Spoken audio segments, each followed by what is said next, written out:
Hi everybody and welcome to Love Speaks Love.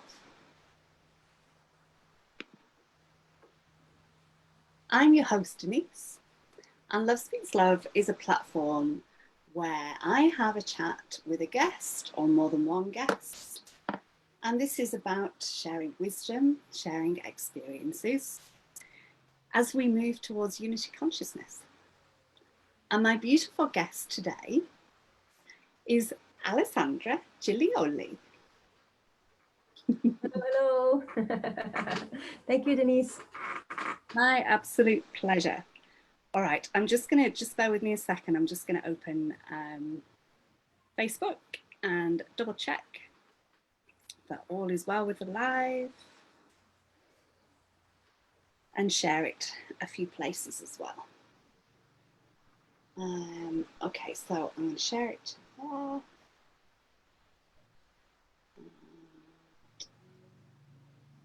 There and there.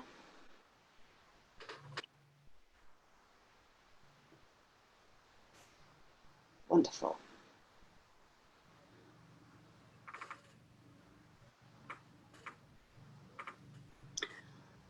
Okay, so Alessandra, I want to first of all thank Marianne Savino because she introduced Alessandra to me.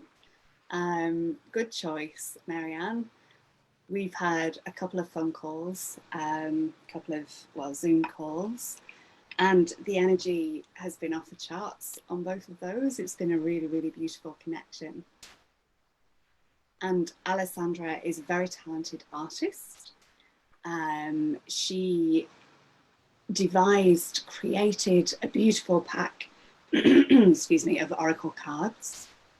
What's the name of the oracle card? The Arcturian Galactic Travelers, because the Arcturians are introducing many races around this galaxy that are important to us. Wow. Yeah, thank you. And we'll talk a little bit more about those shortly. And I'll let you speak of yourself shortly anyway. The interactions that we've had, your intuition has been really strong. You've been very switched on, very galactic, but also very connected to Gaia as well. And I love what you're wearing today and who you are at this very moment. As said to you before, it feels really, really space age. Space cadet, yes. All right, I'm going to, before we start with the questions, I'm going to just bring us all into our heart space, because Love Speaks Love being the name, and part of my mission is to get me in my heart space, but also to encourage other people to be in their heart space as well, which is why I start this chat in this way. So I'll just ask us to bring our awareness to our heart space in the center of our chest. And if you wish to place one or both hands there, you're invited to do so, but if you're not in a position to do that, that's perfectly fine. So bringing our conscious awareness to our hearts and breathing love into our hearts. And we can breathe out excuse me, we can breathe out anything of the day so far, or the day ahead, or the week, anything that is preventing us from being in this now moment.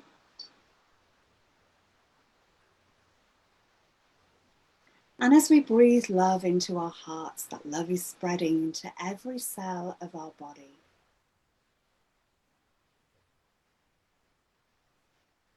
So from the top of our head to the tips of our toes, our body is glowing with love and light. And connecting my heart to yours, Alessandra, and to all of the people watching, either live with us now or on the replay or on YouTube.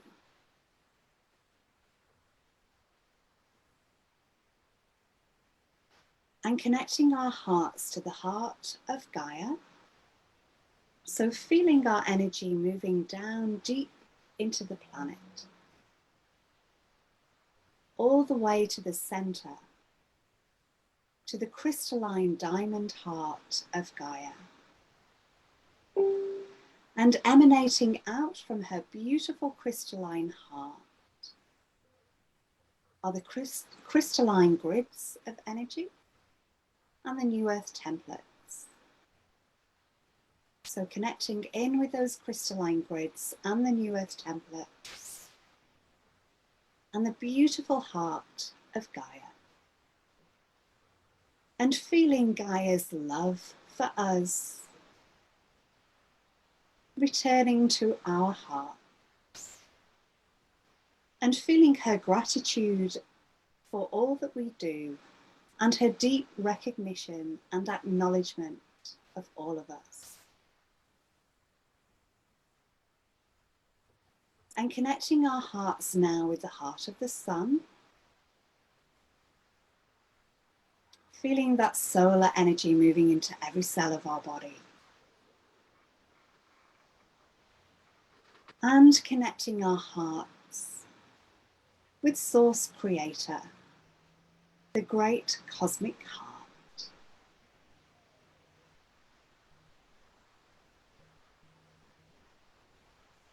And taking a few more deep breaths, breathing in love, breathing out love. And opening our eyes whenever we're ready.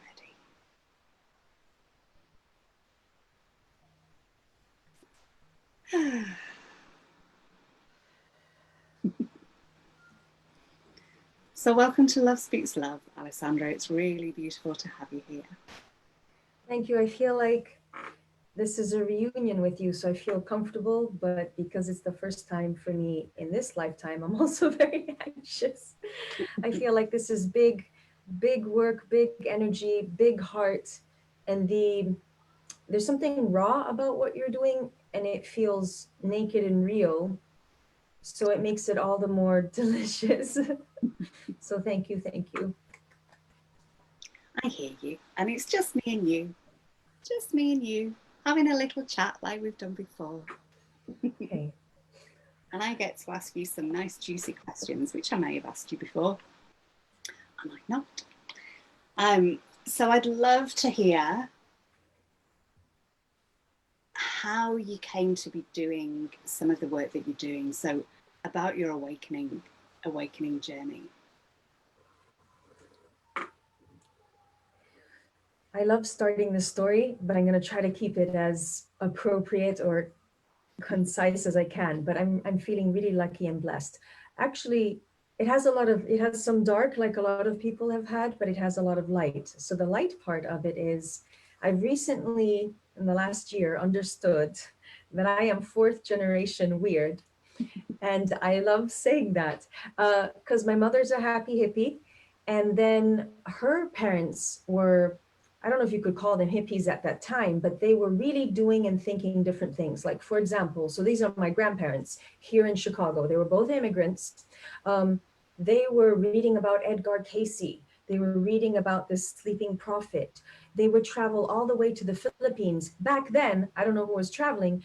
They were going to the Philippines to get literally psychic surgery. This is because my grandfather was pretty sick and he was trying different things.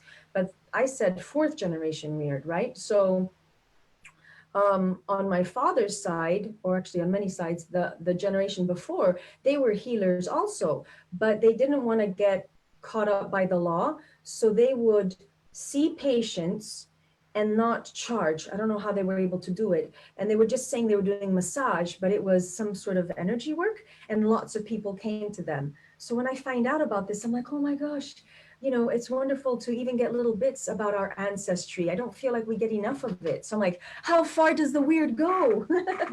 You know, going against what is the mainstream. So putting that all out there, it means that I was able to grow up with my mother saying, oh yeah, you know, fairies probably exist, or some people see them. We don't know the full story, but maybe don't go telling everybody because other people don't believe in that. So I had that. But then to balance things out, I know a lot of people, especially people who are healers or empaths, it seems our rite of passage is there's the darkness. So I'm just going to say it out so everybody knows. There's the sexual molestation from my father and other people too, towards me. And I say that gave me a great mind F. And I kept trying to adjust my life to feel not broken. So that's the shortest part I can tell you. Um, and I want to just add to that is that probably because I was the fourth generation weird, I think I was obviously allowed to believe in magic. And then I don't know how I came in the world to be lucky, but I feel like we all are magical. So there's something big to that, you know? And did you ever, that's an amazing upbringing, and wasn't quite the same with mine, but my parents both started doing yoga when I was 3. And so back then that was really weird as well. And a lot of, they connected with yoga kind of friends. Some of whom believed in fairies as well. I've just recalled I had an Auntie Eva who wasn't a true auntie, but she always had 4-leaf clovers growing in her garden. And I just remember as a child, speaking of fairies and that being kind of normal. But I went through a phase after I began nursing that was quite scientific and closed off to all of that. And my partner at the time didn't believe in any of that and presented to me this scientific way of being, which actually very much fitted with me. And I couldn't argue with it at the time. Like, it was like, I've not heard this way, and totally went down the scientific route of, this is all by chance. When you're dead, blah, blah, blah. And I think a lot of people who kind of like woke up awake seem to go through a bit of a like, nah. But did yours stay open, or did you have that as well?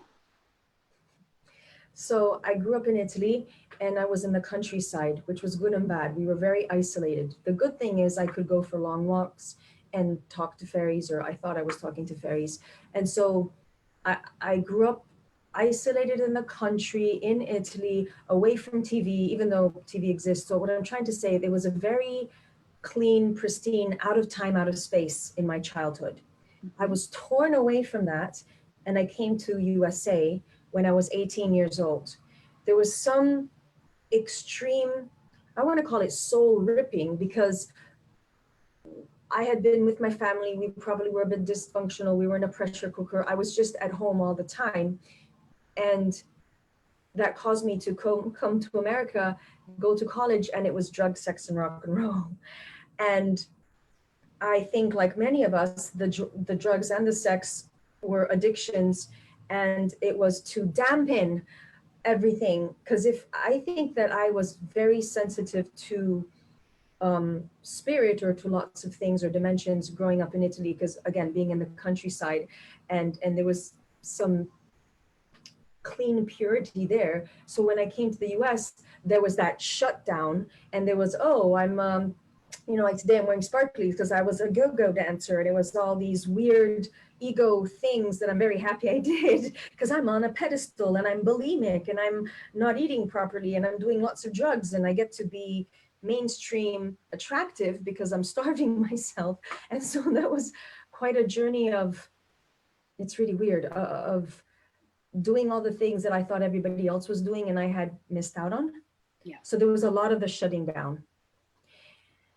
That was when I was 18. And I think that it was only when I was 25 that I had an experience with a narcissist boyfriend. And I realized, oh, I've been treated bad, but I allowed it to happen.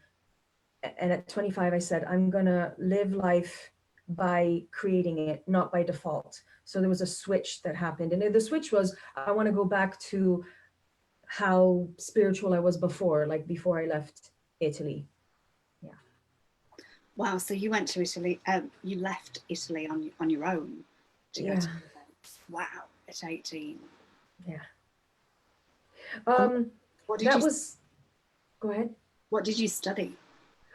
Oh, like you. So, well, not, I went more towards what's psychology, even though it's like for some of us, psychology is science. And so it was a lot of the shutting down of the art and the painting and the fairies. And it was more, this is how we talk. And it's more analytical talking and writing. So I studied psychology, even though I tried to, I think I got a minor in art. I was trying to do both, but it wasn't possible. It was kind of like, you can't do both in the world. At least at that time, I thought. That's really interesting, isn't it? How you have to choose either science or art. It's like you have to be one or the other. You can't do both. But I'm actually grateful for the scientific background, and that questioning side as well, because that helped me with discernment as well, and helped me work out what's my truth, what feels right in my body, as opposed to, oh, well, science has proved it now, therefore it's true. Even though obviously up to that point it must have been true. It's not just, doesn't just become true once it's proven. But that questioning nature, I think, is really helpful to have. But now my guidance is my body is my compass, in that my body is my guidance. I wish we could all feel that our body is our guidance. I wish, especially now during the pandemic, and I call it the zombie apocalypse because I feel that the part of us that is a zombie, we might have multiple parts of us that are zombies that have been living without understanding our own truth. I wish that now more than ever that we could really, really find a compass. I like how you said it, the compass. And I wish we could really, really trust our bodies, or build a relationship to then get to the trust. And to make our decisions from our inner guidance rather than external guidance. Yeah. So you mentioned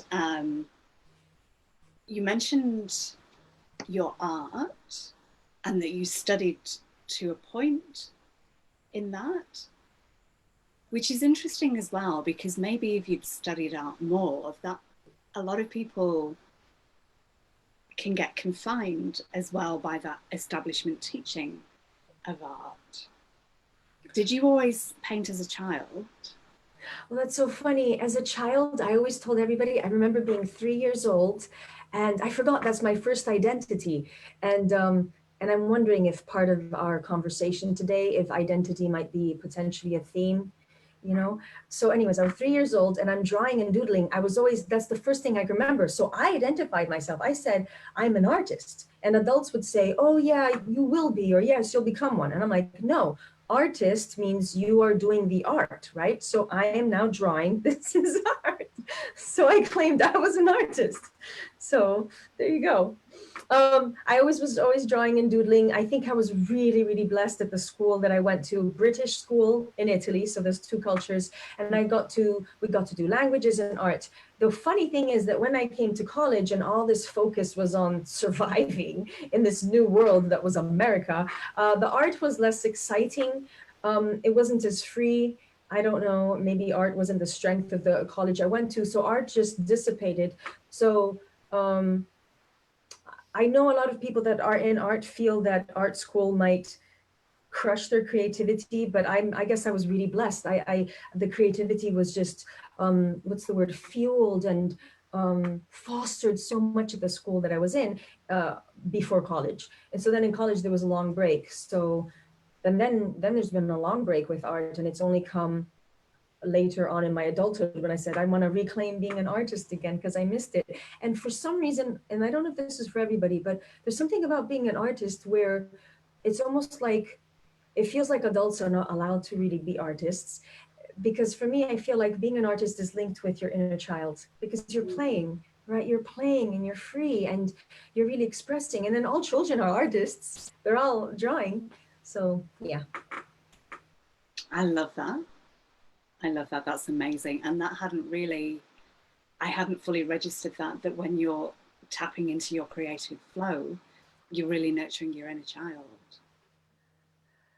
I feel that. In fact, I feel like only lately have I trained myself to become more adult in a good way, have boundaries, and I feel like I've maybe reached a certain level of, I don't want to call it success or establishment, but I'm feeling like fulfilled a lot as an adult, probably because my inner child was so happy with being the artist, and I must have done something okay. I'm just getting these realizations talking to you now that, oh, that inner child was able to express. And that's, I feel like anybody that's doing any type of expressive work, whether you're paid or this is your love work, that the inner child is definitely a leader in that, like part of the counseling team of spirit within and without that's there. So when you used to paint, did you have like an image in your head that you would paint? Or how does that work for you? Like, are you almost copying something that you're seeing internally? Or is it just appearing on the page without even kind of seeing it first? It's really hard because I grew up in Italy, Renaissance art. It's so realistic, and you're seeing the image. And if I'm painting and I want to paint a beautiful Madonna or a beautiful my version of my sister, let's say I want to draw my sister as a fairy, I would take a picture and I would copy it and I would adapt it and I would go the Renaissance style to make it super realistic. But I had to untrain myself and to do, like when I did the oracle cards, they were readings for people, and I had to undo everything. And luckily there was, the image would emerge, but you have to learn or unlearn how to make it happen. So instead of having a paintbrush and making everything specific, although some people, I had to use my hands and I had to use chalk pastel and just have the hands sort of move, and then something would emerge. And it's funny because even though as an artist or clairvoyant, I can see very clear images, but when I'm about to paint something, I don't see it clearly. It emerges, and I'm like, oh, this looks like Kuan Yin, and then I'll write a note, and then it changes, and it's no longer Kuan Yin, it's a frog, and you're like, okay, there's a frog spirit coming, and it shape shifts. So it really emerges. I remember one thing that I did one time. I could pull it up here. It's a card of a crystal being. I want to show it. This crystal being, when I was doing it, the eyes came out counterintuitive. They didn't start with the black pupil or the shadow. They were doing it glowy. And I'm like, what are you drawing? My hands are like this. I'm like, oh. So it was fascinating to see it emerge. It's like, whoa, we humans can do this. We can be guided in this way. This is weird, but fun. I love that you're kind of modeling on a flat, it's almost like clay that you're creating. That seems quite unique. Well, I don't know if it's unique or not, but that's the first time that I've kind of heard someone express that's the way that they create. That's really amazing. I didn't recognize it until you said it, but I also like working with clay because you can add, so yes, that's what's happening.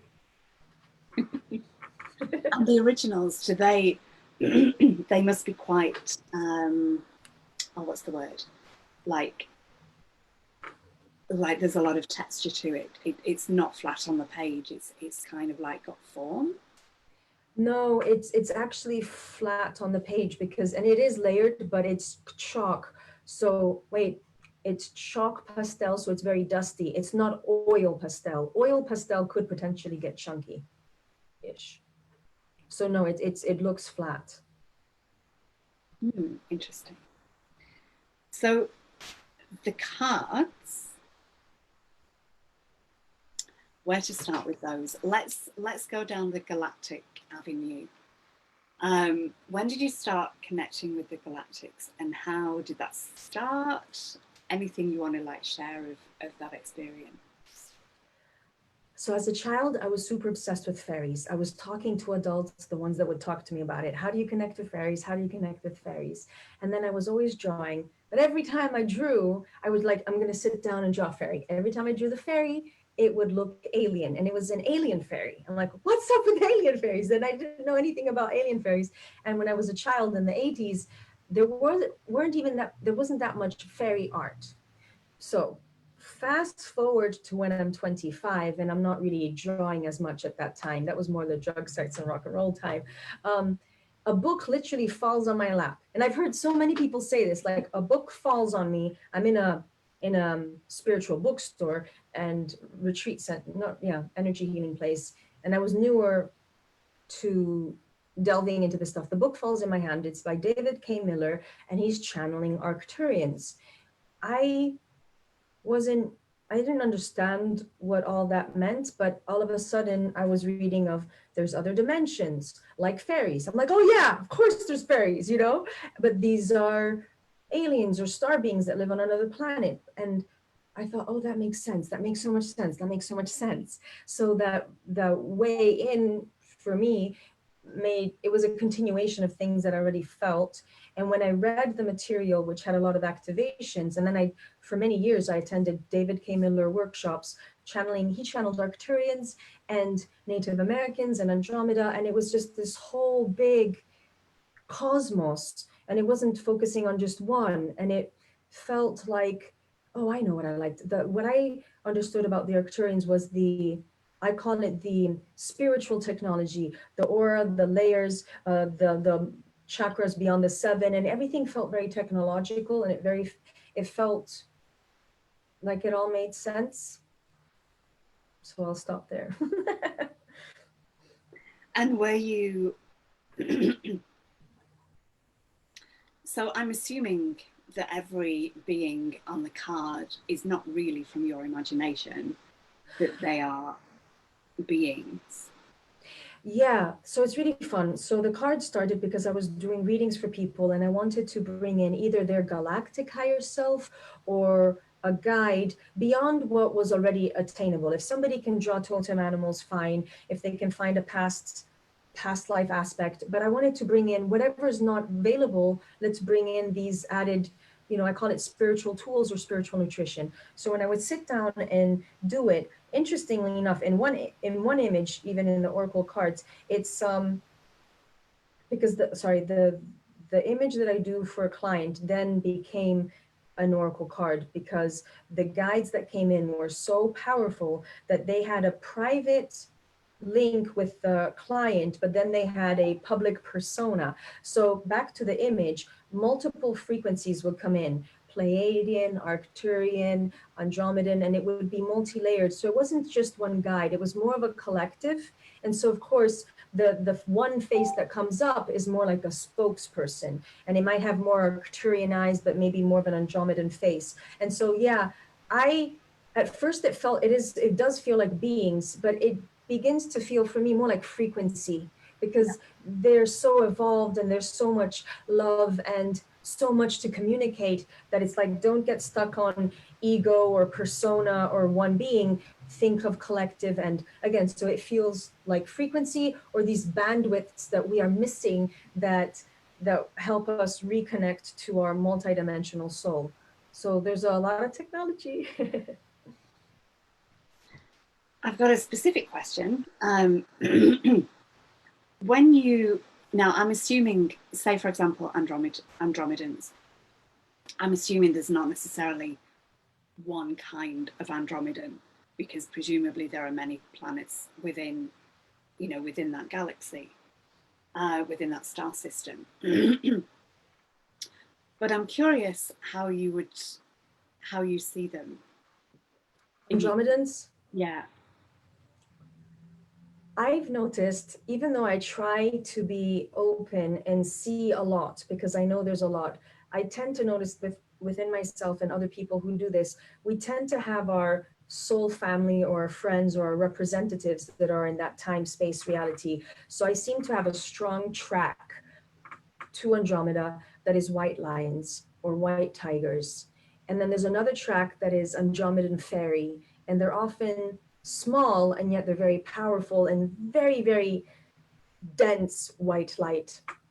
And so those are the two major ones. And then there's other ones that are more human and humanoid. And a lot of times it's just a light or a frequency, nondescript, because it's like getting beyond that. So those are the main ones for me. And if you were to see the humanoid ones, do they have hair? No, I often don't see hair. I don't know if even in my drawings, hair, I don't see it. I actually see with many, many beings from other dimensions, and especially the galactic ones. It's funny. It's like their head, if you can say, goes up, and it's almost like fire flame. And the flame always moves a bit. And so maybe I'm seeing the aura. So I don't see hairstyles. Also, hairstyles have gravity. The hairstyle is always down, unless you're lucky and you get to have hair that puffs up and you can do something else with it, or a faux hawk. But every time I see star beings, the hair, and fairies too, they're showing you that they're in another dimension and they're not really confined by gravity, and that they're, even if they're humanoid, they can be configured in another way. I also see crystals and other type things that are part of them and not part of them, but maybe they've become so evolved that their aura becomes like lace or crystalline stuff. And it's almost like literally the nicer a person you are, the more beautiful you are, you know, in these other realms. Wow, that's really interesting. Um, Barbara Han Plow, I saw an interview of her once, and she was asked to describe Arcturians, and she said she sees them as, her words were, outrageous geometry. That makes sense. There's a big link with yeah. Geometry comes, I see it with fairies, definitely Arcturians. I keep hearing that Arcturians do all the crop circles, or a lot of them. And my mother is an energy healer, and she is obsessed with the flower of life. She makes it out of silver, and she's very Arcturian, and she works with alchemical sound, and the sound makes sacred geometry. So saying outrageous sacred geometry makes total sense. Mm. And I would imagine that at that kind of level, they, and perhaps not even having a physical body, but appearing to have a physical body to us for our recognition, or for our, you know, so that we're not scared or whatever, to kind of, you know, like angels may present themselves to look like the classic how we view angels, because then we think, oh, that's an angel, whereas they don't actually have a body, they're made of light, but can configure their energy field to appear like something to the person looking. Yeah. So when I do the drawings, like I have them in my cards, I'm very aware of that. It's a configuration that we're comfortable with. And even so, when I'm drawing an image, and I told you it's a collective, the word configuration to one being, two eyes and everything, it's humans, it feels as though we're really quite limited at the moment with what we think is beautiful, what we think is attractive, what we think is appealing. And so I think there's a lot of configuring when these guides and spirits and masters are working with us, because they're working so hard to comfort us and appease us and soothe us, because I feel like we're being quite challenged to use the abilities that are very natural to us. And I feel like there's a lot of pushing and dampening of these abilities that just could burst out. So this whole configuring, I think, is a big deal at this moment. Yeah. Yeah. Would you like to pick a card for us? Sure. I was feeling it, but I was surprised. Guys, all right. Do you want to ask a question and then I pull out a card? Um,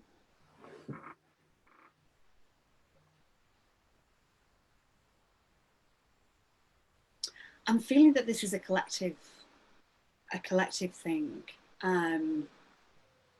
So maybe it could kind of be along the lines of guidance for us with the current energies, kind of thing. Does that? Perfect. I thought you'd never ask. Just kidding. All right.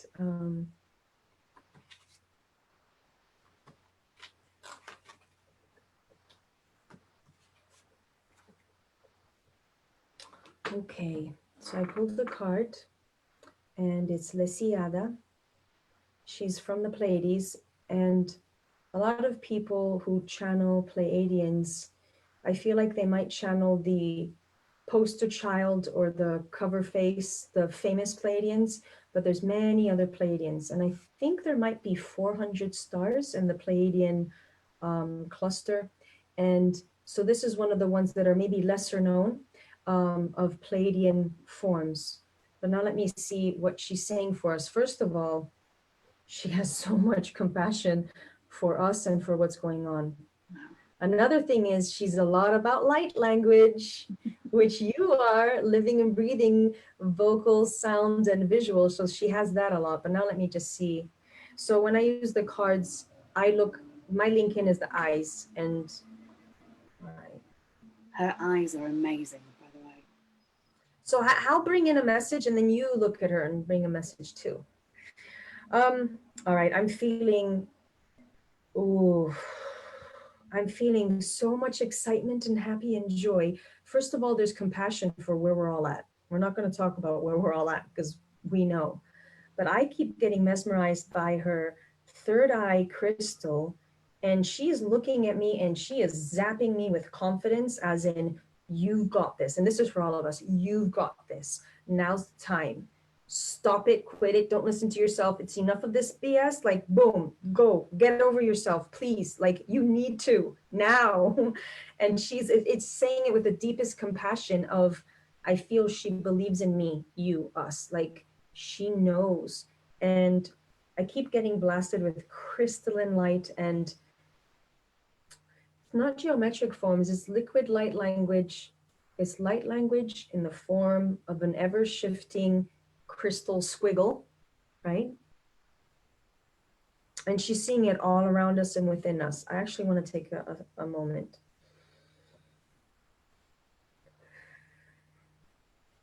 I know that we've all maybe heard this before, but she's saying, this is the moment we have been waiting for. You have been waiting for. We have been waiting for. You are the ones that we have been waiting for. We've heard it, but she's feeling it.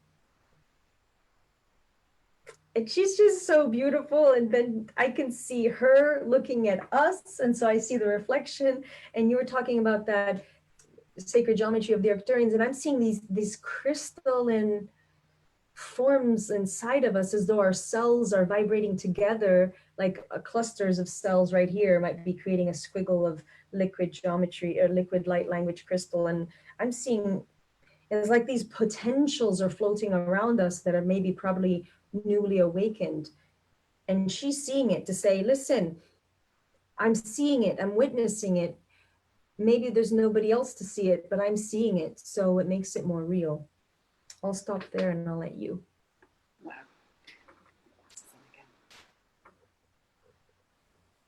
Just bring it down a little. Yeah, perfect. Thank you.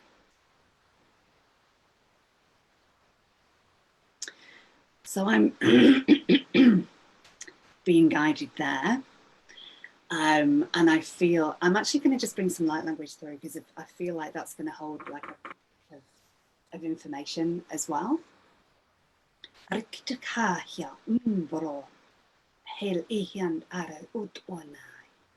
Ilahan oron meba papapantat ai ek erat onna ka anst ekian el on hia on ol ar it an okut oi or al an ihon an ikut ai il er on orat ai ikut on nashta. So I feel excuse me, the message is about clearing our throats, and that we are being asked to step out from our comfort zone as well, and to speak about things that we may be uncomfortable speaking about. For example, those of us who are feeling light language and wishing to bring it through as well, there's a real encouragement to do that, even if it's just on our own and not publicly, but to get that started, because it's really bringing in some strong energies for Earth. But also for those who are like ready and a little bit scared of being seen for who they are, and especially in expression. So more Facebook Lives, more things like this, of actually being seen for who we are and really expressing our truth in whatever form that takes. And again, those frequencies felt very crystalline. It felt like that was a real throat activation to really. And again, just hearing those words, you've got this. It's kind of like and that we're very supported as well behind the scenes. The galactics are with us. The angelic realms, the ascended masters, they're all with us. They're all so present. Even the animal kingdom and the birds and the trees are totally there for us.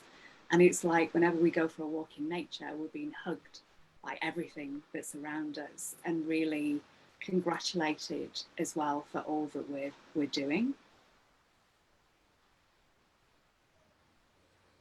I think that's it from my side.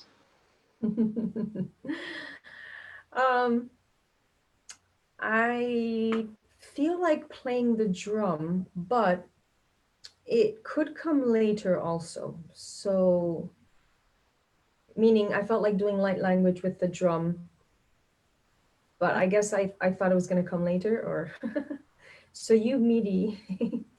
Now feels good. All right, all right. Thank you. The feeling that I have is that the power of the drum can gently, kindly, with the love of Native Americans and Native ancestors, pull, eradicate, uproot stuff in us, subconscious sabotage or things. It could be within us personally, it could just be the collective. So I'm going to allow it to do that for all of us. It could be pretty, what's the word? Successful in a short amount of time, accelerated in that. So yes.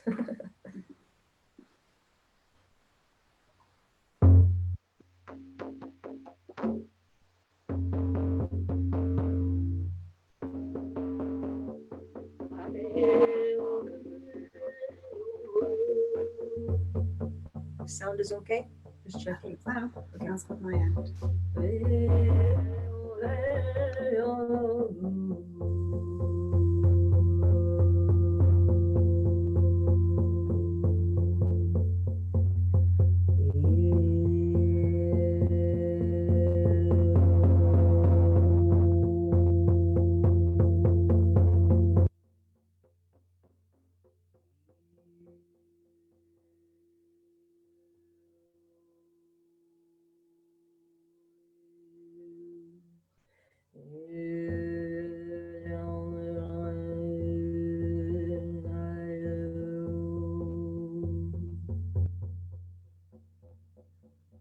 I'm being told that this isn't supposed to sound pretty at all. So the uglier or the lower or the deeper means it's really, really getting stuff out.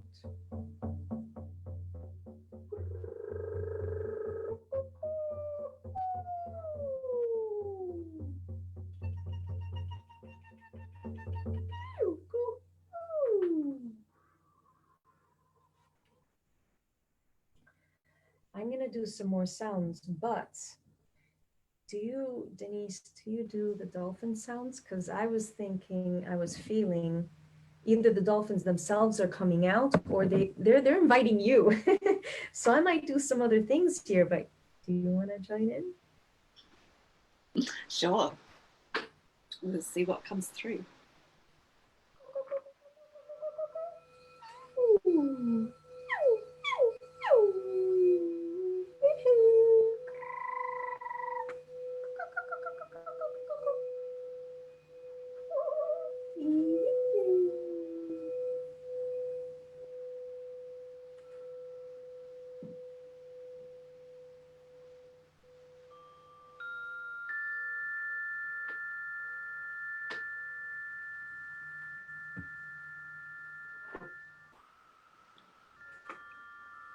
أنت أنا وقتهم وقت أتون يا أنا كو أنتو كنت أنا هندت كنت أنا مكت توتن توتن توتن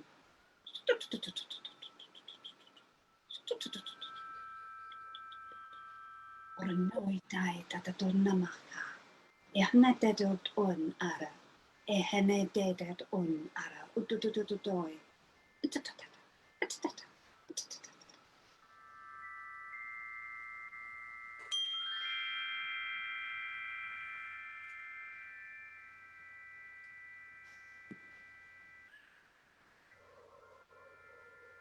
That felt like party celebration. It started off with the homework of doing the cleaning, and then it felt like lots of different beings. Mm. What did you see or feel?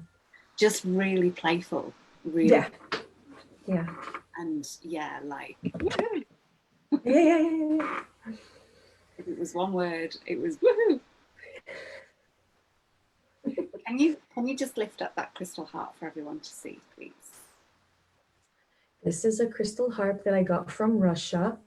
I think there's many of them. It looks like it really is technically a xylophone, but we're calling it, everybody calls it a crystal harp. This one's micro size, and the rainbow, if you can see it, is sprayed silver.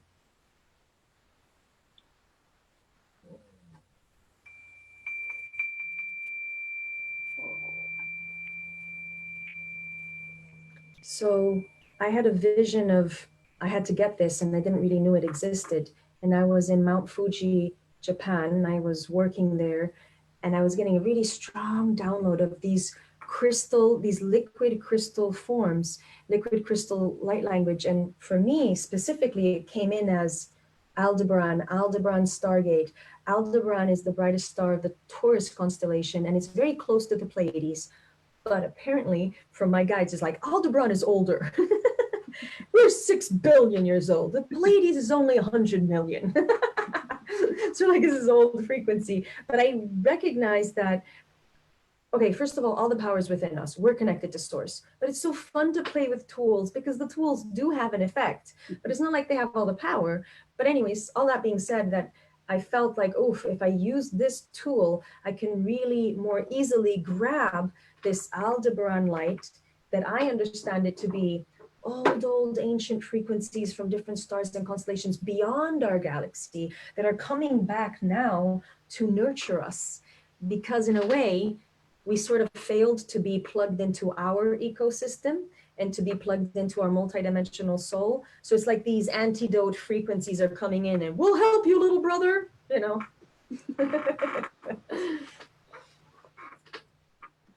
I love that. That the sound of that is so crystal clear. Like it's amazing. Okay, so I want to move on to when we've spoken about certain conditions, medical conditions that our bodies have experienced. And I know you had quite a journey with Lyme's disease. It might be connected. I believe I had Epstein-Barr virus. Yeah. Okay, and it might, then I'll talk maybe later. So yeah, Epstein-Barr virus, the virus, yeah. So how did that virus present itself in your body? Like what happened, and how was your journey moving through that? So 4 years ago, I get off of an airplane and my knee swells up and it won't stop swelling up. And for months and months, I can't walk. The knee is so swollen that it becomes a robot leg. And I'm like moving the leg around like that. And I have a walker, but then I'm really using the walker like a wheelchair. It has a seat, it has big wheels, and I'm wheeling myself around with one leg or having friends and family. So essentially, for 2 years or 3 years, hard to up and down, I was getting better, but then worse. I went to doctors, I went to specialists, knee specialists. They did blood test, MRI, ultrasound, x-rays, all sorts of things. And every time they would bring in other doctors and look at me like I was a weirdo, like, hey, check this out, what's going on here? Like they didn't know. And I thought, great, I'm weird in every part of my life now. Great. So there was 3 years of not walking and being in a wheelchair, in and out, because it kept getting better. And I'm trying to explain this. So it wasn't just that I couldn't walk. Neurologically, in hindsight, because I had to do some research recently, there was neurological impairment. A chiropractor who was testing the response of the nerves, said your nerves are very slow, you have a systemic problem, the nerves should be responding faster. I even had cognitive impairment. I felt, and I have to use this language, I don't know how else to say it, I felt mentally retarded. My capacity to respond or function was retarded. It was slower or actually not functioning. So I'm saying all of this because during my sickness, because I was bedbound, homebound for years, I wasn't able to work anymore. I had people taking care of me. I had my mother taking me to the doctor's appointments, and I had my mother cooking for me. I was bedbound.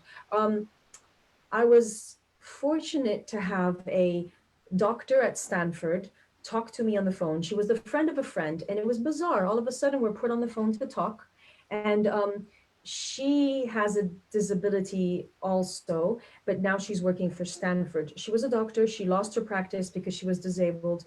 She got disabled, didn't know why. She thinks she had the same thing I had, so she gave it a name, ME. Myalgic encephalomyelitis basically means the swelling of the brain and the nerves, but it also means neurological impairment and cognitive impairment. And I'm just understanding in hindsight what the term was, because I think if I would have had the term, I don't know how I would have gotten myself out of it. Yeah.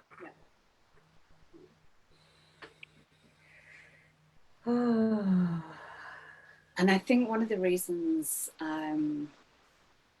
why it's really valuable to share this, and thinking of some of the stuff that Joe Dispenza has said in the work that he does and people who follow his teachings do, when people have worked through illnesses as well, it's kind of putting that energy into the collective field so that when other people following that experience those conditions, it's like there's a pathway kind of already created, a pathway kind of moving back towards health. Yeah, so I can talk about the specifics. I was in a wheelchair, I was homebound, bedbound for several years. And this falls into mystery illness. And sadly, a lot of people are going through this or different versions of this. There might be a different medical term or there might be different diagnoses, but I feel like a lot of us are going through this extreme dark night of the soul, which is very physical. Yeah. And I just listened to a book, I think it was Graham Hancock, and I think the book might have been called Supernatural. It blew me away because he was talking about the shamanic death, but he likened it to accounts of people who believed they were abducted by UFOs, shamanic death, and then also he was talking about, I forgot, there was a third party, I think, but anyway, I think what he was saying is that ancient cultures go through what a lot of us are going through, they just gave it a different name. They either would try to have the shamanic death by going out in the desert for 3 days or a year. So it's interesting to think about things in that perspective too, is that I feel like I died because I was mentally not there. All I could do was watch Game of Thrones. I'm so embarrassed. And I watched it 5 times in a row because there was extreme violence in that show. And it took me out of my extreme fear because I feel like I was mentally ill. I was like screaming. I didn't know why my body wasn't working and everything was swelling up. My face was swelling for years and I couldn't recognize myself. So there was this loss of identity.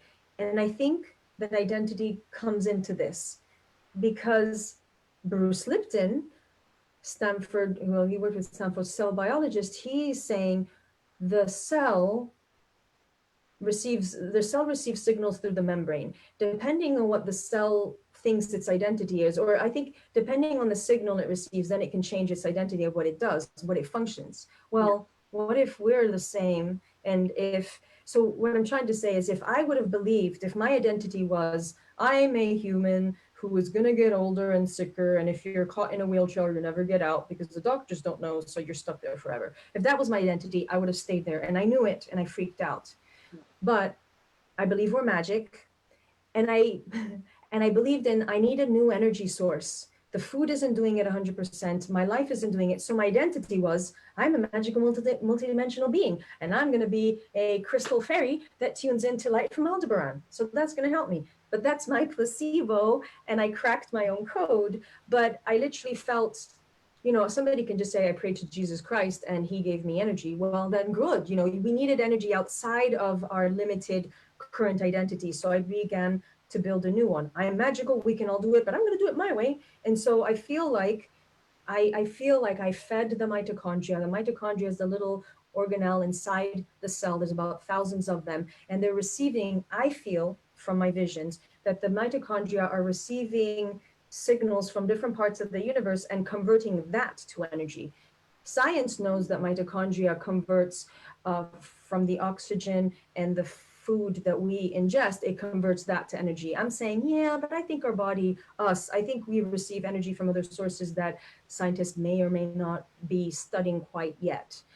Because, you know, you have people that are breatharians. So part of that whole shamanic death is, okay, you're dying to the old and you have to really rebuild. So it comes down to this identity thing. But it was devastating, and I'm still getting over it, how broken I was and how hard it is to be broken and vulnerable now. Is it ever hard? I don't know. But nowadays, I want to be beautiful and I want to be fit.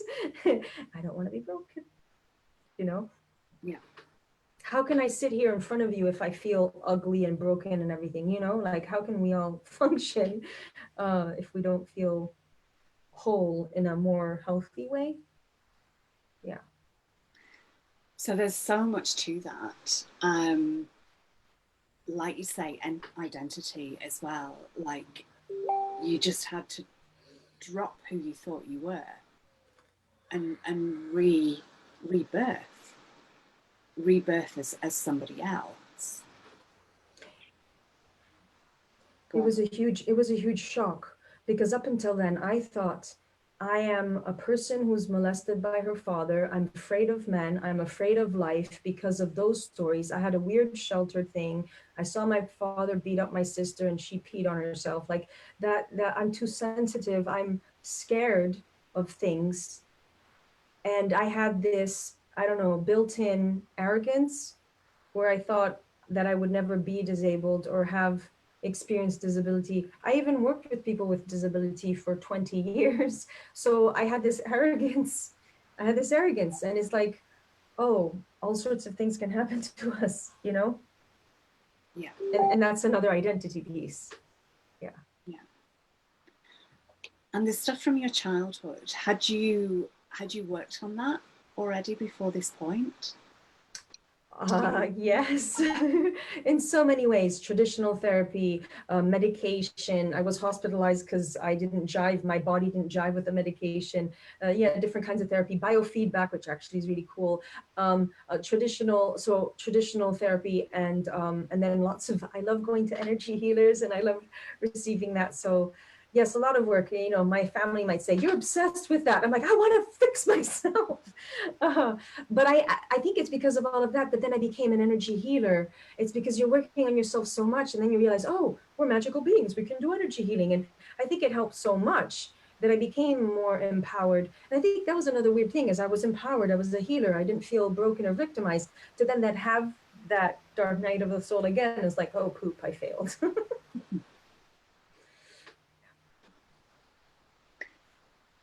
And receiving as well, there's a huge lesson in receiving. Like you were forced to, you had no choice but to receive as well and ask for help. That's a really hard one for a lot of us, to actually ask for help, because we want to be strong, we want to be independent and be able to do everything ourselves.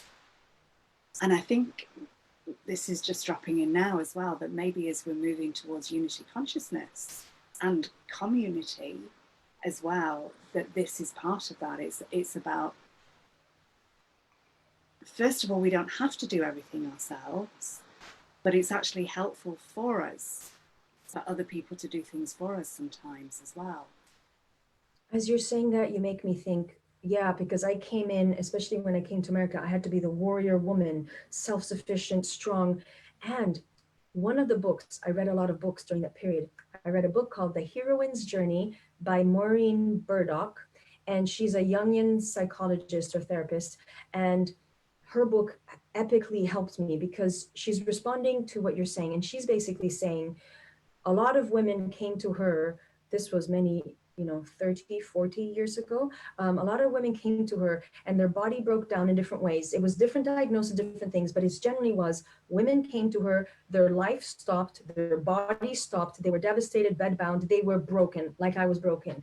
And what she found that the part of the heroine's journey is, there was two main components. One of them was that the patriarchy or the patriarchal way or the alpha way of dominating in full thrust, full forward without any cycles was crushing all of us, men and women. And so part of the heroine's journey was you got to find your intuition, which is irrational, which is crazy. And so she said part of the feminine female hero's journey is to descend into the underworld where nothing makes sense. It's dark, it's weird, it's just it is. Everything just is. And it's again, it's this insanity. There's this insanity because you're not perfect. You don't have to be, you don't have to perform. It's just even called the dark womb. So I feel like I picked up that puzzle piece of there's so much more to being a human and the humanity, how humanity can be and do. There's this whole puzzle piece that some of us might say is the ancient goddess way, or is the way of including intuition, which would be community, which is not that one is always dominating and the other ones are inferior. It's non-hierarchical, but there's roles. We each have different roles. Yeah. Yeah. And I got the word, just as you started speaking then, I got the word softening. Like this was a way of kind of softening your energy as well. And in that, I link with that the feminine energy of really of receiving, of not necessarily going out marching and getting everything done kind of thing, but just an allowing as well, like, just, and surrender. You must have had to surrender so many times to that. That's why everybody has a different journey, and it's the dark night of soul or it's an awakening. There's different kinds of journeys, but I think mine had to last so long, 3 years of being broken, because I was not surrendering. I was fighting. I could tell. Sometimes I was fighting the knee. And that raises something really interesting as well, because traditionally, the way that we've looked at illness is to fight it. Yes. Which is separation as well. And something that I've learned with my body, and even if I get a cold or something, is not to fight it, but to work with it as well. And that to me is a key aspect of this. It's not looking at something as being separate from you, as something that we just want to push away, but actually working with it. Sometimes when I have pain in my body, and even down to asking the pain or asking the illness or asking the tumor or whatever it is, because it has an energy, like it's kind of has a beingness to it as well. It is to tune into it and ask why it's there and what you have to learn, and to work together with it. I eventually started doing that, and I got so many messages from the knee. But there was a period when I wasn't getting any messages and I was obviously blocked. So I got a lot of wisdom. I feel like I got trained. There was, in my story, I got a lot of what I believe is past lives and other things that I was working with, or I was being trained by the knee or the illness or the everything. So I'm actually really blessed that I had this tailor-made training for me. Sorry, I didn't mean to interrupt. No, that was perfect. I don't know if you did, but if you did, I have no idea. Was there more you wanted to share there? I like what you were saying, merging. Yes, because I started off, well, not started off, eventually after a few years when I was trying not to fight anymore and I was talking to the knee and trying to get messages, I got messages. But that's still me and it having a conversation. At some point, there was more of the merging. And that's where I began to get visuals of all of the cells in the body and all of the mitochondria. And I saw the inside of us like this dense, intense pixie dust. And it was just getting downloads of light and feeling of life and this feeling of rearranging and this feeling of celebration. Something good is happening. It was very weird. It was very hard. We got out of the hard stuff, like, rejoice in the mystery, the magic. We don't really know enough about the body, right? Even now with coronavirus and other things, there's more to know. How do you contract a virus? Like, so there's this, like, let's get empowered, and let's ask questions. So I think you said it, right? This merging more. Yeah, I think that's huge. Was there, I mean, you've mentioned, and I assume on this journey there was many things that you did and many things that helped. Was there one thing that stood out, or is it just it was everything actually weaving together? I'm trying to formulate how to answer this. And I think one of the biggest things I can say for all of us is I think we have to crack our own code. Yeah. So you got to figure out how you're operating, how to undo whatever doesn't work so much, and how to get in the flow. But the main things were slow down. It's hard to say this to everybody, is slow down. I didn't work. I had to sleep. I had to rest. I had to love, radical self-love, radical acceptance. Everything that everybody else says, I had to believe in me. I was scared. I knew I could stay in a wheelchair. I knew it, but I had to believe, truly believe. And then it was like, put your money where your mouth is, or whatever that expression is. Or when you're a healer, can you really heal you? Do you really believe in you? So it's like, that being tested. So there's that. I think ultimately it comes down to believe that you can, but that you're not alone. There's this higher force. Another one that I really like is I began to believe more in the body intelligence. Well, it's like these cells, we got to work together, buddies, And for me, there was the mitochondria queen that was the body intelligence. So keeping it simple like that. Also, I think the big thing was encapsulated in the heroine's journey. The idea is that maybe we need to disengage from identifying with our role in the spinning wheel of how normal third dimensional life is. And maybe it's the let's be master creators. Maybe things can be slowed down. Maybe you can create deliberately. It's deliberately create how you want to show up. And it definitely comes down to forming a different identity. It comes down to that. Core, my guidance kept telling me, I don't know if it's going to be accurate or not, core personality. You gotta shift something in the core personality. That's what I was hearing. That's really interesting, because my next question was going to be, how are you different now from how you were? Oh my goodness. I don't know if I can say this out loud, but I always say that it got my crown chakra out of my base chakra. I got, I must have been arrogant and I didn't know. I must have been, even though there was all those abuses as a child, I must have been more cocky. I was harsh, very tense. Now it's more fluid. It's more, I think that all the things that I was on the inside are now beginning to, and I was always in the past surprised as to why certain men talk to me. And I was, is this warrior woman, and I only had harsh interactions with people. And now everything feels more real and raw. I feel completely different. And then boundaries. I got boundaries. It's like, I'm not going to put up with that. I'm not going to put my energy towards that. So I feel like I was able to grow up and become the adult that I want to be. It's creating the right adult way, not the crushed one that doesn't believe in dreams. you know. That's amazing. I also have to say, if I can say this out loud, that I am not working full time now, but I'm making bursts of money. So I've somehow created a life that is kind of awesome.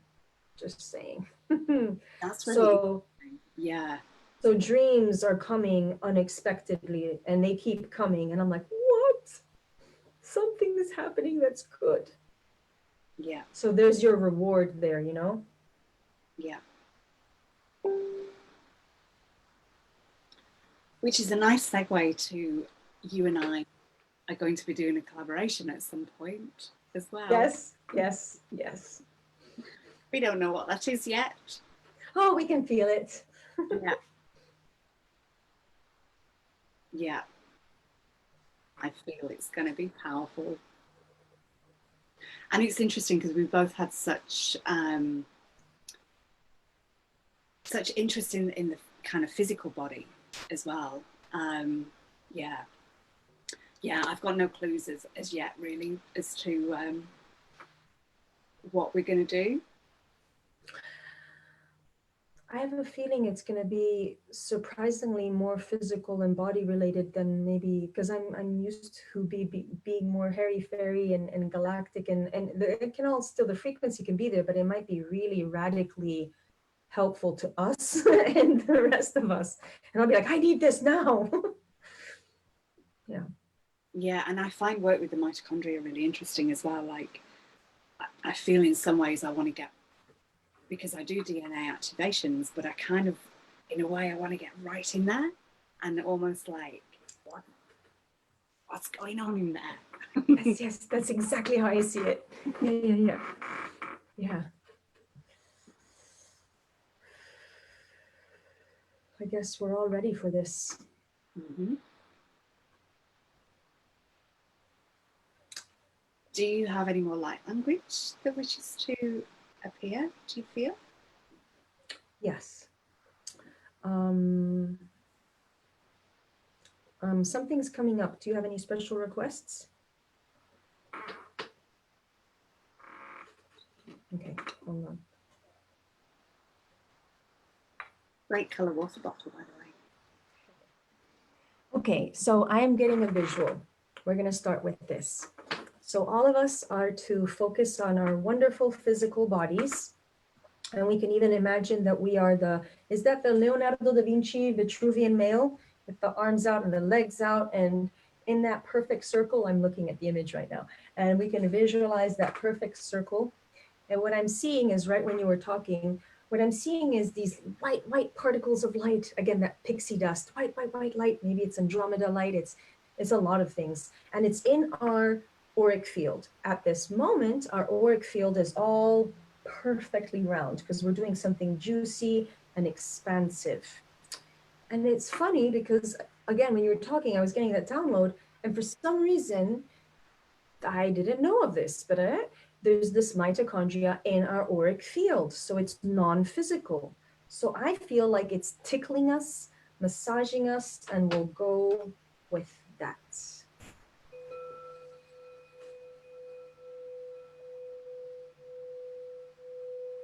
Wenakadai so layo katai sar kuri kawana to.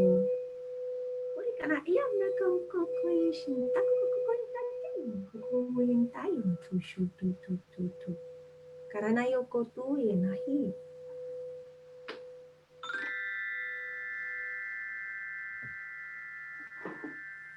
Ora no hakai hiti na haito koito kukuin tai titi kukukukuin nakayo tolo al makoi na titi olo tu to taya kiana nai kukunu ti kiunu.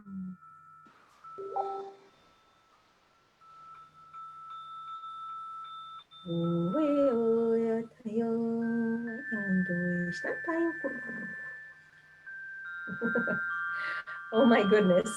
I feel like there's so many little tiny minuscule fairies that would fit in a microscope, and they are so excited and happy, and they're coming from so many different places that some of us are connected to and some of us are not, because it was like very rich, diverse, and they were all talking about what they do, and it's related to all different functions and parts of our cells, and it's just like this huge multi-system activation. Like, talk about activating your magic powers and your superpowers. So I got a little bit left because they wanted to know what they were saying.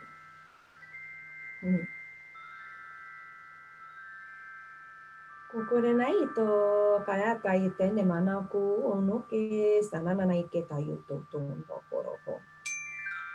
Pure na tai ta tau kono ko kono koko. Tin tin tin o la o re soko koko. La o re ni tai.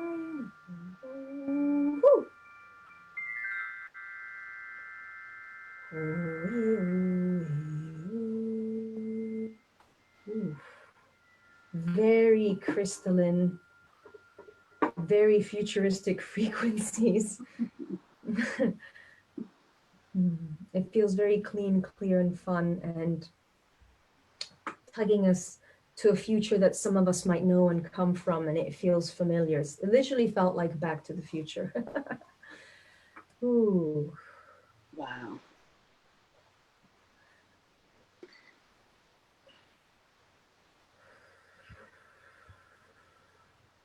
I think the bottom line is, with all the sadness and the grief and the unknown and pure terror that is really happening multi-levels on Earth for so many people, it's really bizarre to think that some of us are blessed to have the role to tap into these frequencies, and that other ones of us have the role and ability to capture it and to create this web. Because while there is that trauma that's happening to so many people in different ways, there is such a beautiful amount of new light and frequency, and also ancient, that is being rewoven back. And so there's so much hope and building blocks for this new earth and the new dreams, and in our bodies too. And it's very accelerated, even within our lifetime here. I think that a lot of us are already beginning to, but there is hope isn't even the right word. It's like we're part of something so big. So thank you, everybody, that we're part of this together, you know? Yeah, beautifully, beautifully expressed. That was pristine is the word that keeps coming to mind. It feels like the transmission was very pristine, and my energy feels very pristine following it. Felt very watery at first, and I wasn't sure if I was in that field because of colours that you're wearing, the colour of your water bottle, but it felt really kind of really watery at first, and soft, and kind of and held in that kind of watery embrace. Yeah, that was amazing. Thank you. Thanks for playing with me. Thanks for playing with me. So how can people get hold of you?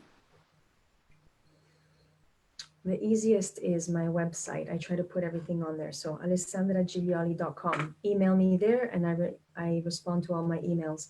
I try to have the presence on social media. I like to have intense activations and meditations on YouTube, but I haven't been doing that. So the best thing is the website. What's your YouTube name as well? I think it should be my name, Alessandra Gilioli. Okay. Yeah. And I think the website should be in the intro to this, because I copied and pasted. I'm pretty sure that was in the advertising, so it should be there. And we'll keep you posted as to what we will be offering together. I'm very excited. Yeah, me too. I'm sure we'll have a few connects before then as well. Oh, thank you so much. It's been an absolute pleasure. Thank you for sharing all that you've shared, and especially for sharing of the Epstein-Barr virus as well. Thanks. It feels really important. Thank you. And everything that you do, and that meditation at the beginning was so powerful. So thank you so much.